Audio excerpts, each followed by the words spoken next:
On January 6, 1944, at the 8th Air Force Headquarters in High Wycombe, England, Major General Jimmy Doolittle found himself in the office of Major General William Kepner, who led the 8th Fighter Command.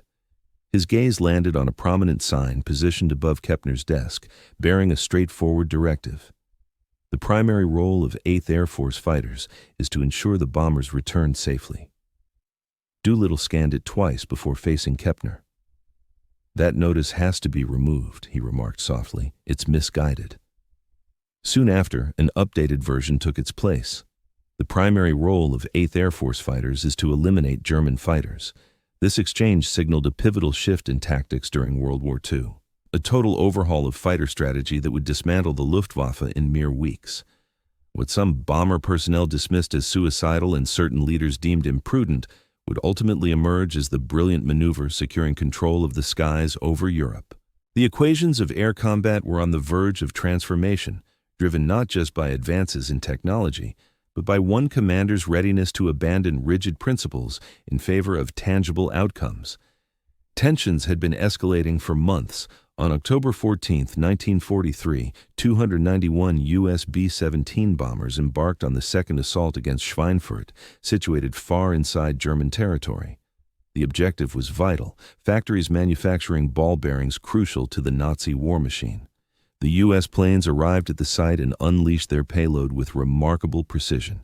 Yet the toll was devastating.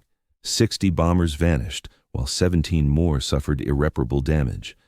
In just one afternoon, 600 airmen perished or went missing. For those in American bomber squads, the chances of surviving the mandatory 25-mission stint were slim to none. In the grimmest stretches of 1942 and 1943, odds of making it hovered between 25 and 35%. Lieutenant Robert Morgan, who piloted the renowned Memphis Belle and belonged to one of the rare units to finish their tour, jotted in his journal that evening, "We're getting massacred. The enemy planes peel off at the border, leaving us to plunge solo into the inferno. The flying fortresses defend admirably on their own, but it's insufficient. We require escorts to stick with us the entire distance, or else halt these missions altogether." German interceptors had honed ruthlessly efficient methods. They assembled out of reach of U.S. protective aircraft, then struck in coordinated swarms. Frontal assault slicing through bomber groups at speeds surpassing 600 mph left gunners with only fleeting moments to respond.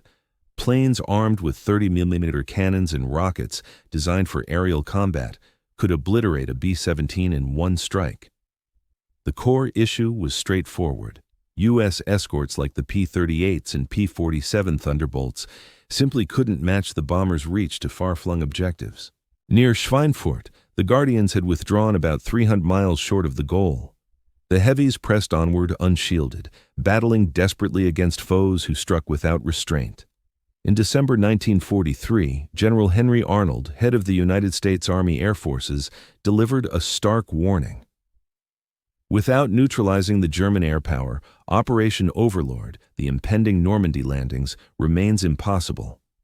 U.S. bombing operations can't endure these casualties. Deliver a fix or the entire effort collapses. The answer materialized in November 1943, a streamlined silver warplane poised to alter the battlefield.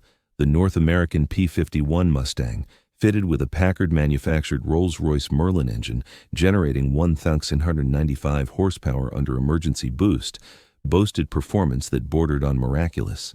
Fitted with auxiliary tanks, it could shield bombers on 1,600-mile round trips to any German site. It maintained a cruising speed of 437 mph, outpacing all Axis pursuits. Up high, where sparse atmosphere strained typical power plants, the Mustang's dual-stage supercharger allowed the Merlin to excel. The plane ascended to 41,000 feet and held its own in combat zones where Me-109s and FW-190s faltered.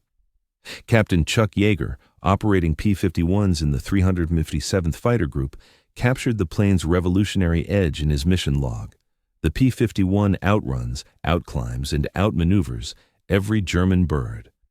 At last, we've got a machine that shadows the bombers wherever they venture and tangles fiercely upon arrival. This alters the game entirely. Yet, extending escort range to cover full missions was merely part of the equation.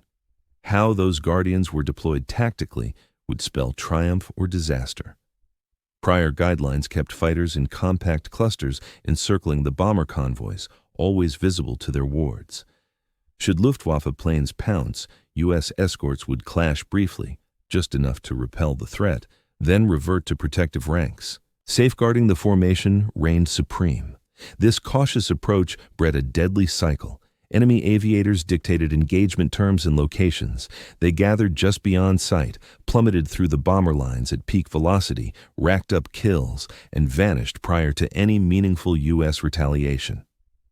The Allied escorts responded to German aggression, but rarely took the offensive themselves. Major General Ira Ecker, who was stepping down as head of the 8th Air Force, had firmly established this cautious approach. As a bomber pilot at heart, Ecker truly felt that the aircraft could defend themselves through overlapping bursts from their onboard guns. The role of fighters was merely to bolster that defense, not to supplant it entirely. Jimmy Doolittle viewed things from a contrasting angle. Unlike Ecker, Doolittle wasn't a bomberman. He came from the world of pursuit planes, experimental flights, and speed contests, backed by a PhD in aeronautical engineering from MIT. His deep grasp of plane capabilities set him apart from most. Even more crucially, he comprehended the nuances of air combat strategy. The operation that catapulted Doolittle to fame, the daring April 18, 1942, assault on Tokyo using 16 B-25s launched off the carrier Hornet, demanded bold execution, immense technical prowess, and sharp strategic insight. For spearheading it personally, Doolittle earned the Medal of Honor. Taking over the 8th Air Force, he arrived with clear directions from General Arnold to tackle the escort challenges head-on. On January 6, 1944, his initial complete day at the helm, Doolittle conferred with General Kiaptainer and delivered his game-changing directive. No more would fighters hover protectively near the bombers. Going forward, they would press out in front of the formation, venturing as far as 50 miles ahead or 25 miles off to the flanks, proactively seeking out enemy planes. Once the bombers dropped their loads and headed back, the U.S. fighters wouldn't tag along. Rather, they would roam low over German territory, raking air bases with gunfire, wrecking planes parked on the tarmac, and hitting rail lines plus fuel storage sites. The aim extended beyond safeguarding the bombers. It sought to dismantle the Luftwaffe outright. This command stunned U.S. fighter jocks and filled bomber teams with dread. Colonel Donald Blakesley, who led the famed 4th Fighter Group, grasped its import right away. "This is exactly what we've pushed for," he informed his squadron. "The liberty to pursue. We're done being watchdogs over a flock. Now we're predators." Yet Lieutenant Colonel Jim Howard, who handled operations for the 354th Fighter Group, voiced the viewpoint of those in the Heavies and Liberators. The guys piloting the Forts and Liberators figure were ditching them. They see escorts peeling off to chase foes in other spots as pure madness. They fail to see that eliminating German fighters before they close in offers superior shielding than waiting to blast them post-strike. The bomber personnel's worries weren't unfounded. They'd made it through sorties largely thanks to escorts sticking nearby, repelling assailants. With those escorts now vanishing into the distance, the bombers would seem wide open to harm. Plenty of air crews viewed Doolittle's ruling as a suicidal decree from a leader out of touch with their realities. How the Germans countered these fresh U.S. methods would either affirm or refute Doolittle's bold wager. For the Luftwaffe, the stretch from winter 1943 into 1944 looked like the brink of triumph in the skies. Even after 3 years of pounding from Allied raids, Germany's fighter output had surged. Plants churning out Messerschmitts and Focke-Wulfs were pumping out more than 1,000 machines each month. Luftwaffe aces had honed solid methods against U.S. boxes. The beefed-up Focke-Wulf 190s and the Sturmbach roll, packed with hefty guns in wing-mounted packs, could shred bombers in one swift pass. Flanking them were the nimbler Messerschmitt 109s, tasked with pinning down American escorts so the heavy hitters could ravage the formations. Major General Adolf Galland, overseeing the German fighter command, was convinced his force held the upper hand in wearing down the enemy. That November of 1943, he briefed Reich Marshal Hermann Göring that U.S. bomber casualties were reaching breaking points. "Keep up this squeeze," he noted, and the Yanks would have to ditch daytime raids come springtime. Still, Gallen's assessment harbored a critical oversight. He fixated on raw plane numbers while ignoring the toll on air crews. Sure, the Reich was outpacing Allied efforts to smash fighters in the factories or on fields, but replacing seasoned pilots, they couldn't keep up with the slaughter in the dogfights. Over 1943, the Luftwaffe suffered close to 3,000 pilots lost to death, injury, or disappearance. To fill the gaps, rookie training had shrunk from 250 hours down to 150. Fresh German flyers hit the fray with just enough know-how to handle their rides, nowhere near ready to tangle with battle-hardened U.S. flyers. Feldwebel Hans Dammers, a Messerschmitt 109 ace with 8 kills, penned a letter to his sibling in January 1944 outlining the crisis. These newcomers barely survive 3 or 4 outings before going down. They lack dogfighting instincts. They can't coordinate with their partners. They lock up under fire. It's on us old hands to shield them even as we battle the Yanks. The strain is turning unbearable. Early 1944's foul weather postponed the real trial of Doolittle's revamped strategy. Brutal winter gales kept the bombers pinned down for stretches at a time. During that era, however, January 29th marked a turning point as more than 800 bombers targeted Frankfurt, unveiling the innovative American fighter strategies. P-51 Mustangs from the 357th Fighter Group surged forward of the bomber formations at 28,000 feet, operating in flexible groupings that enhanced spotting opportunities and response speed.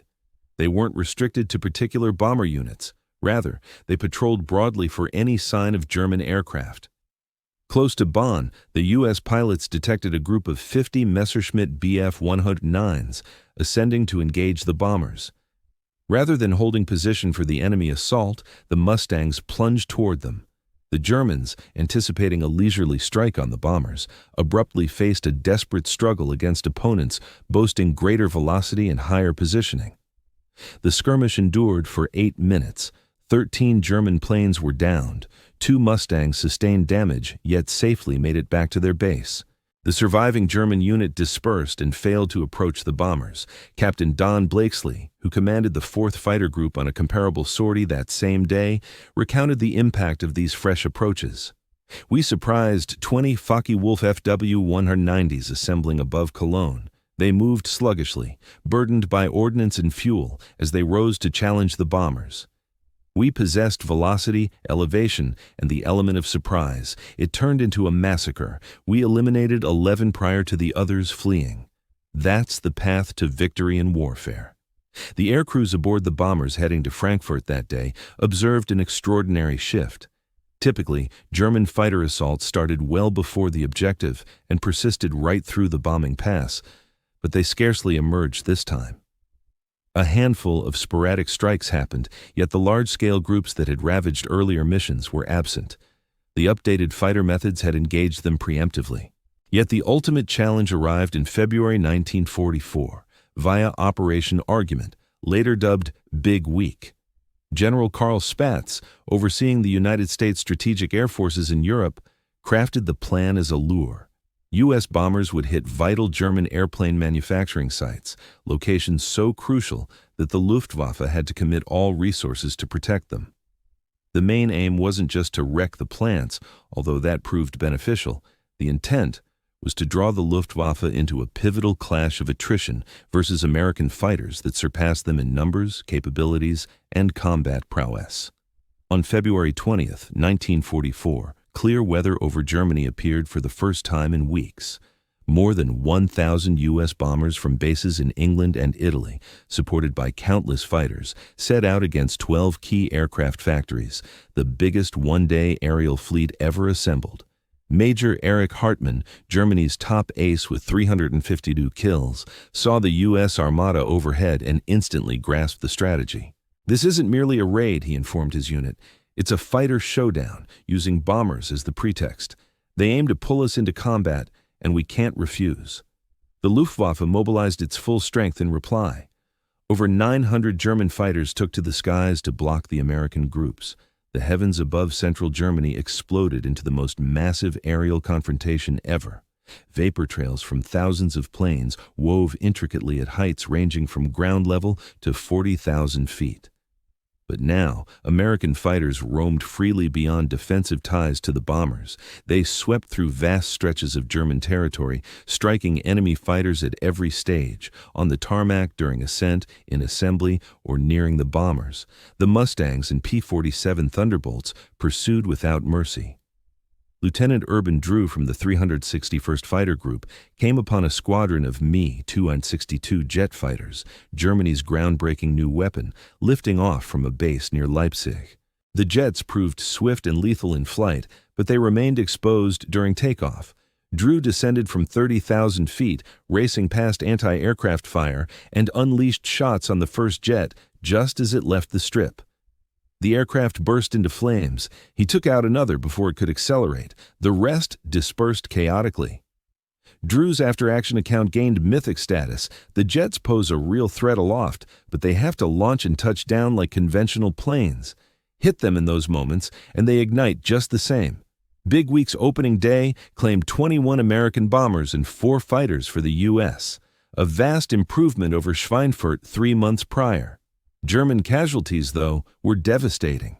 More than 50 fighters lost. Even worse, 38 pilots dead or gravely injured. Over the following 5 days, as conditions allowed, the assaults pressed on.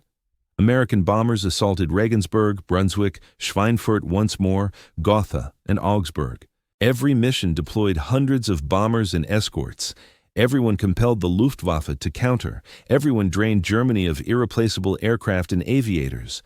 Major Heinz Baer, a German ace boasting over 220 triumphs, captured the dire circumstances in his journal. We down bombers, but the escorts swarm every corner.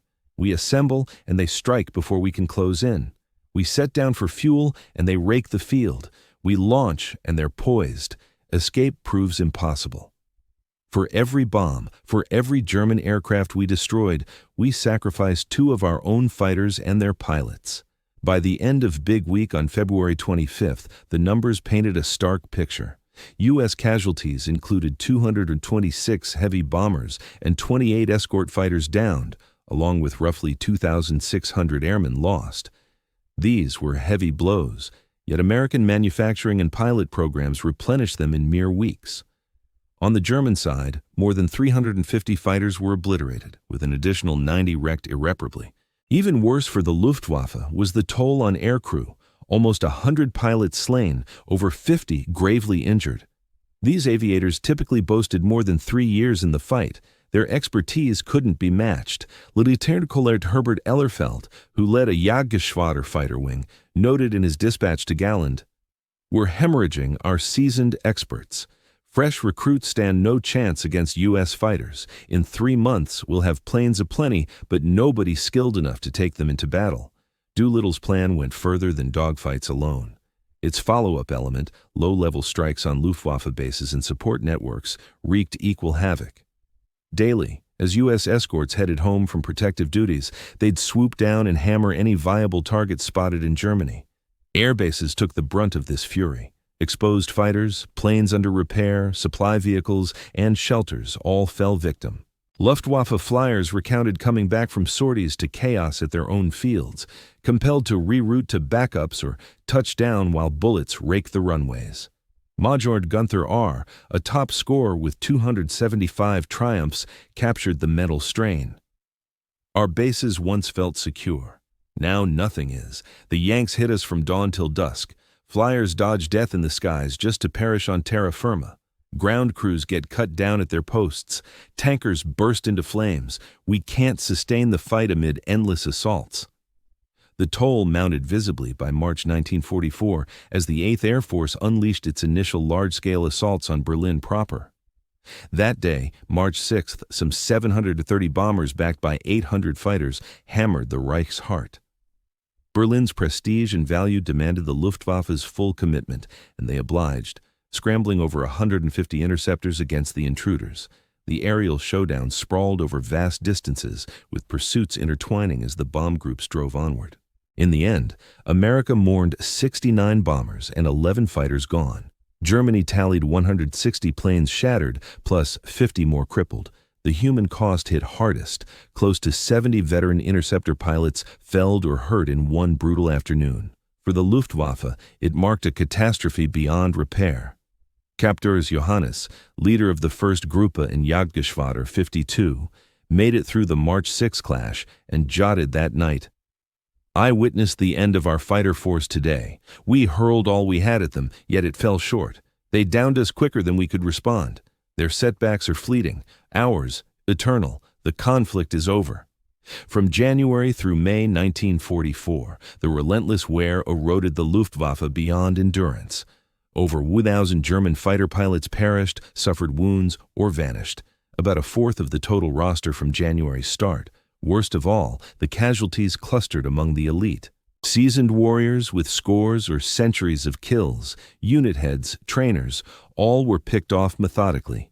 They perished due to their boldness, their frontline command, their efforts to shield greenhorns. 28 aces boasting 30-plus victories met their end in those months. 8 with 100 or more were slain or seized. Everyone embodied countless hours of preparation and battle wisdom. None could be restored. The replacement system buckled. Germany churned out 29th the novice interceptor pilots in 1944, but by summer, prep had shrunk to 110 hours aloft, with some endgame trainees logging only 50. Meanwhile, U.S. flyers got over 450 hours, including 250 in their warbirds. Magyar Hans Philipp, holder of 206 kills, lamented the rookie crisis in his last note home before dying in October 1943. These youngsters show up unable to hold formation, tactics baffle them, they crumble in the heat. Facing battle-hardened Americans in better machines, they last a mission or two at best. Then they're gone.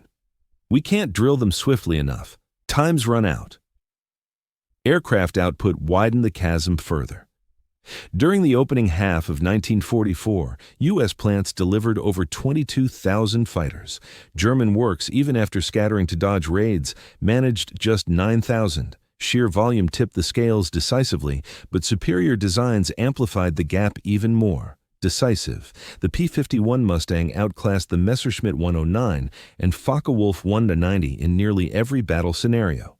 It boasted greater speed, extended reach, exceptional high-altitude capabilities, and comparable or superior agility. Colonel Hubert Zemke, leader of the 56th Fighter Group operating P-47 Thunderbolts, highlighted the overall advantage. "We possess superior numbers of aircraft, more advanced machines, skilled aviators, refined strategies, and endless supplies of fuel and munitions. The Germans rely on valiant crews and capable planes, yet they struggle with logistics and upkeep. Bravery alone can't indefinitely counter such overwhelming odds." By April 1944, the shift had fully materialized. The German fighter fleet, judged by active planes and air crews, had dropped below 60% of its January totals. Even more critically, the caliber of their units had plummeted disastrously. The seasoned squadrons that had ravaged bomber missions back in October 1943 were gone. The revamped Luftwaffe now mostly featured novice flyers piloting underfueled, underarmed, and poorly serviced aircraft. They confronted expanding, emboldened U.S. groups on every sortie. On May 8, 1944, the 8th Air Force unleashed almost 900 bombers against German oil plants and rail hubs. More than 750 protective fighters joined the effort. 0 German interceptors took to the air. For the first time, the Luftwaffe yielded the airspace without resistance. General Galland informed Göring that very day, "The fighter arm is shattered. We possess planes, but lack the fuel to operate them. We have aviators, yet most prove ineffective in battle. The Americans strike unchecked. We can no longer challenge their dominance in the skies." The broader consequences emerged starkly on June 6, 1944, D-Day. Allied aviation executed over 14,000 missions during the invasion's opening day. Luftwaffe fighters managed under 300. This imbalance enabled Allied tactical planes to hammer German defenses as strategic bombers sealed off the combat zone. Field Marshal Erwin Rommel, overseeing German troops in France, wired his wife urgently on June 10th. "The foe enjoys total command of the air. Our soldiers can't advance by day without facing strikes. Our provisions fail to arrive at the lines. Absent aerial protection, We can't secure the landing zones. The evolution from October 1943 to June 1944 proved breathtaking. Just half a year prior, the Luftwaffe appeared poised to drain the U.S. bombing effort dry. Now it had vanished as a viable combat entity over Western Europe. Figures from that pivotal half-year reveal a tale of methodical annihilation. From January to June 1944, the Luftwaffe suffered over 2,500 fighter pilots killed or gravely injured in Reich airspace clashes. This equaled roughly 75% of the fighter pilot pool at the period's onset. U.S. casualties during those months came to about 420 fighter pilots dead or missing, plus 7,000 bomber personnel killed, injured, or taken prisoner. These were heavy blows, yet manageable, thanks to America's robust pilot training and plane manufacturing. The victory ratios had flipped entirely. In October 1943, German interceptors downed U.S. bombers at a 20-to-1 clip against their own losses. By May 1944, American pilots eliminated German foes at a 4-1 margin. Yet the mental shift was just as profound.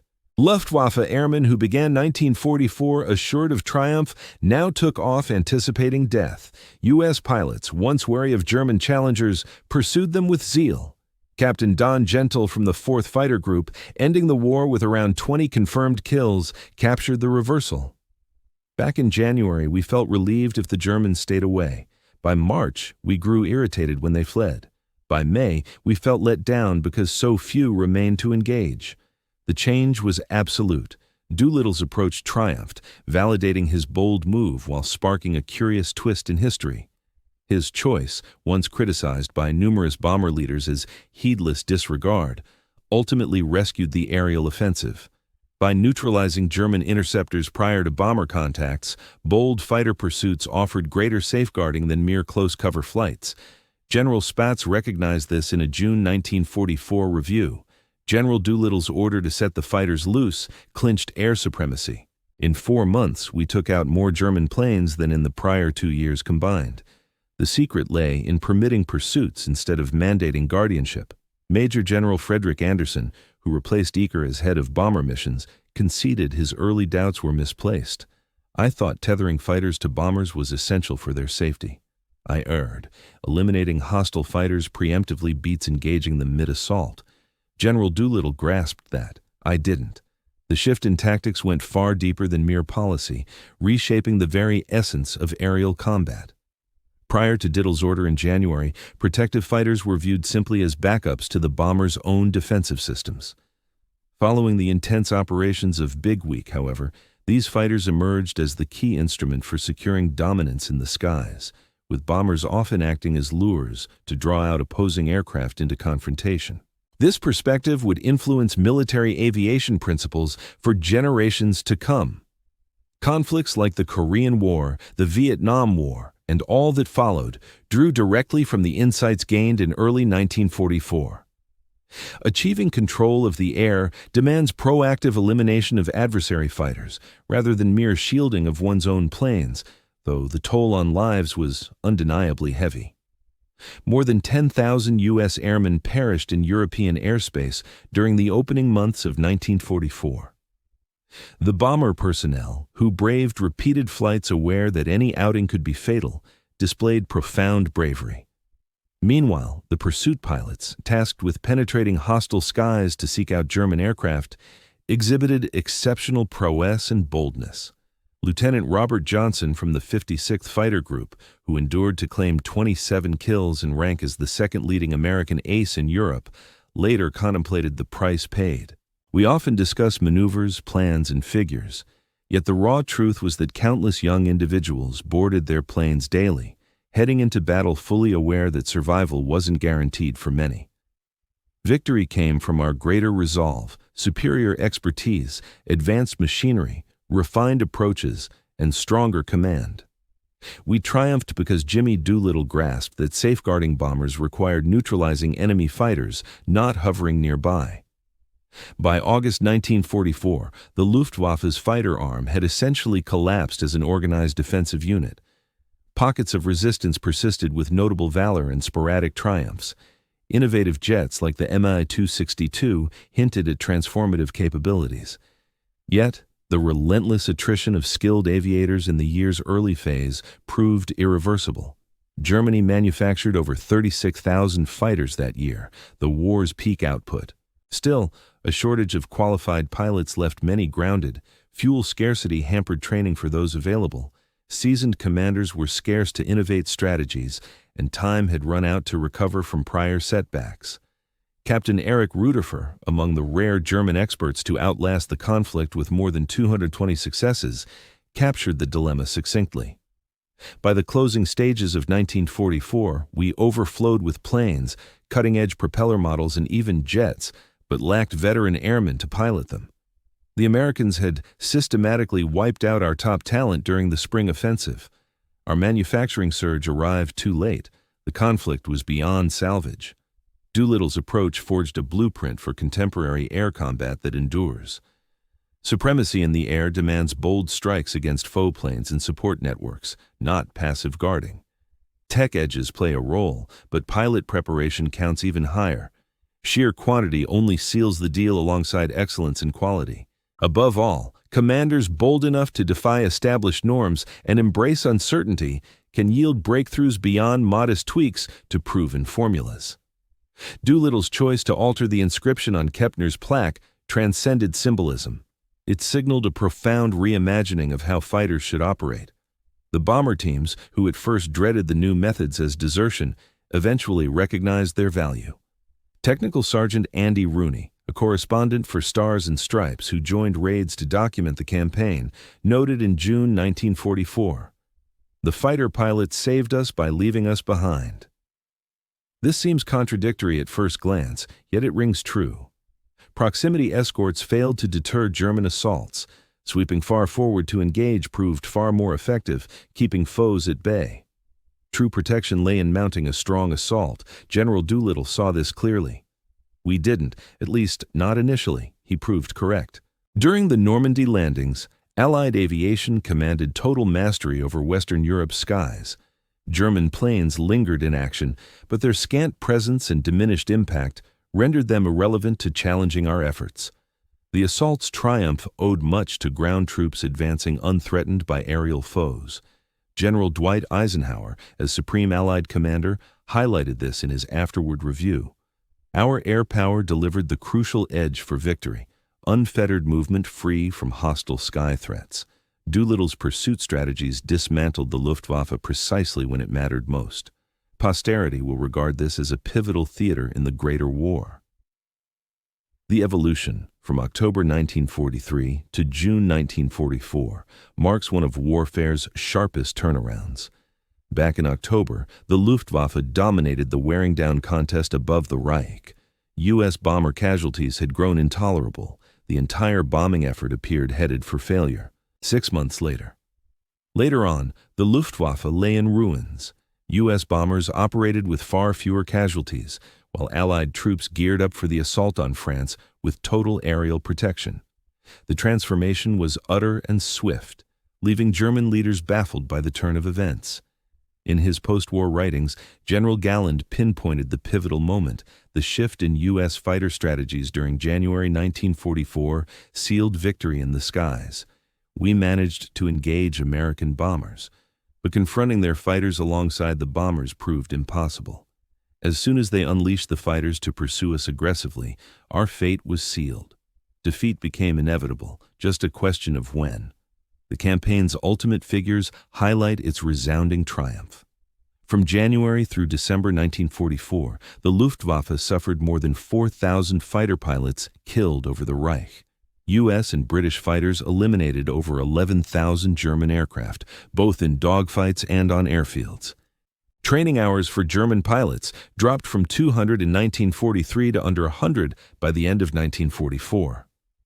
In contrast, American casualties during that span included about 750 fighter pilots and 16,000 bomber personnel.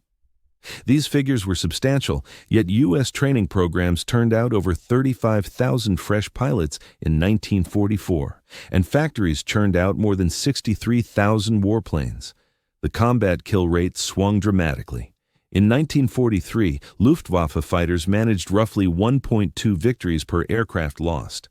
By 1944, American fighters reversed that to 3.7 kills for each of their own downed.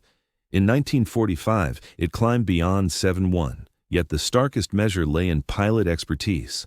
At the start of 1944, the typical German fighter pilot boasted more than 200 hours in battle. By January 1945, that average had plummeted below 50 hours. The Luftwaffe wasn't depleted of planes or fuel, though shortages plagued both, but of skilled aviators ready for real fights. Doolittle's bold choice delivered exactly what General Arnold sought.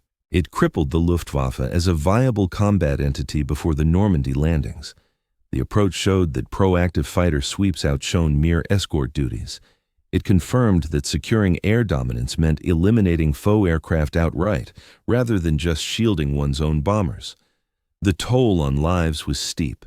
More than 26,000 U.S. airmen perished in European skies throughout World War II, exceeding the total deaths endured by the entire United States Marine Corps in the Pacific. The 8th Air Force alone endured over 47,000 losses. These airmen secured command of the air through bravery, expertise, and selflessness. For their German counterparts and fighters, the effort spelled disaster. Countless young pilots, often mere youths, took to the skies aware that odds of return were slim. They battled valiantly and competently against insurmountable forces until fate overtook them. The top scorers, the battle-hardened, the unit commanders, almost everyone met death in action or ended up prisoners. Scarcely any made it through the war. Major Erich Hartmann, the highest-scoring ace with 352 kills, endured mainly because his operations focused on the Eastern Front. Post-war, he reflected on the Western theater's collapse. The Americans dismantled the Jagdwaffe above Germany in 1944. They possessed superior planes, greater numbers, more adept pilots, and smarter methods. We resisted fiercely, yet we were utterly subdued. General Doolittle's plan shone with ingenuity. It stripped us of all we had. Back in January 1944, when Doolittle mandated that signs alteration in Keppelman's quarters, skeptics dismissed it as folly. By June, it stood revealed as brilliance.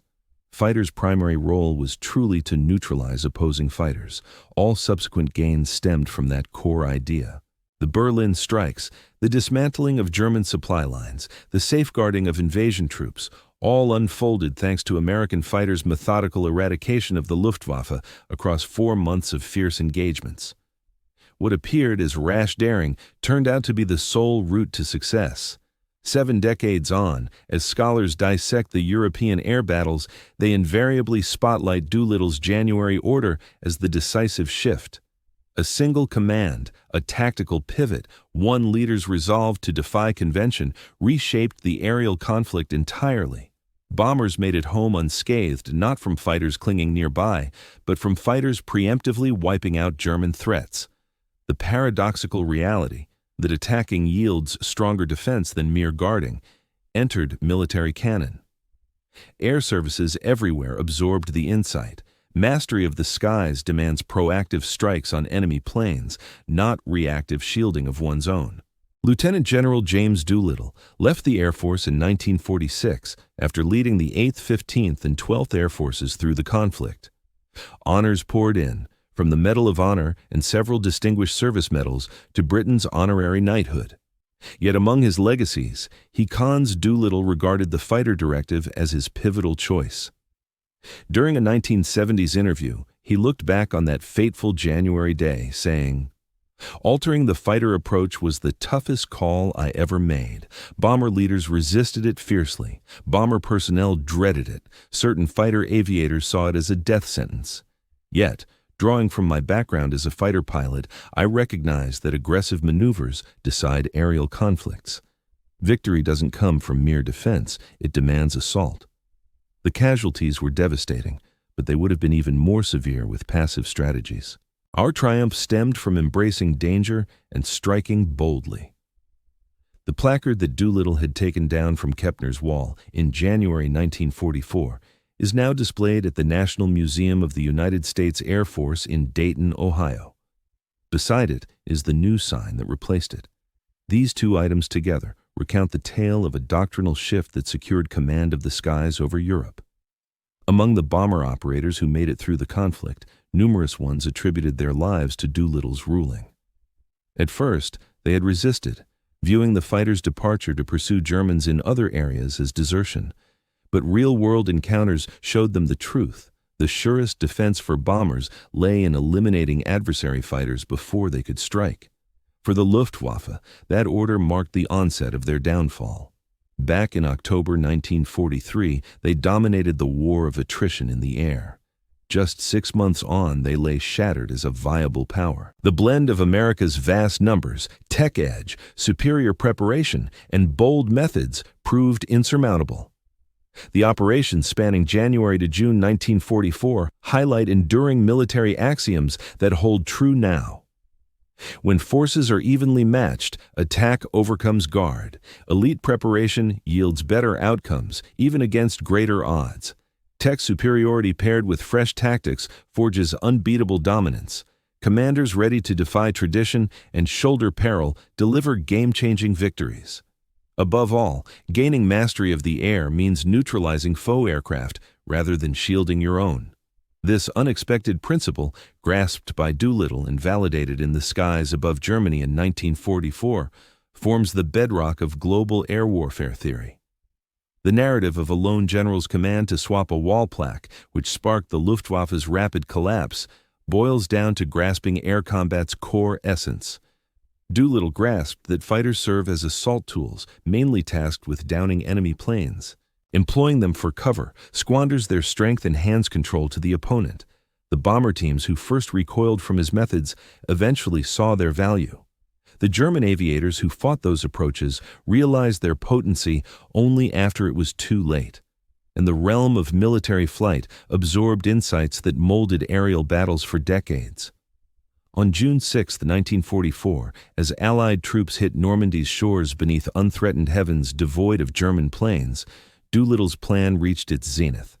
The Luftwaffe, which had haunted Europe for 5 years, demolished defenses from Poland to France, and reduced London to ruins through bombardment, had vanished. U.S. and British interceptors had pursued them until none remained. One doctrinal pivot, one shift in thinking, one leader's courage to buck norms accomplished what prolonged raids on targets could not.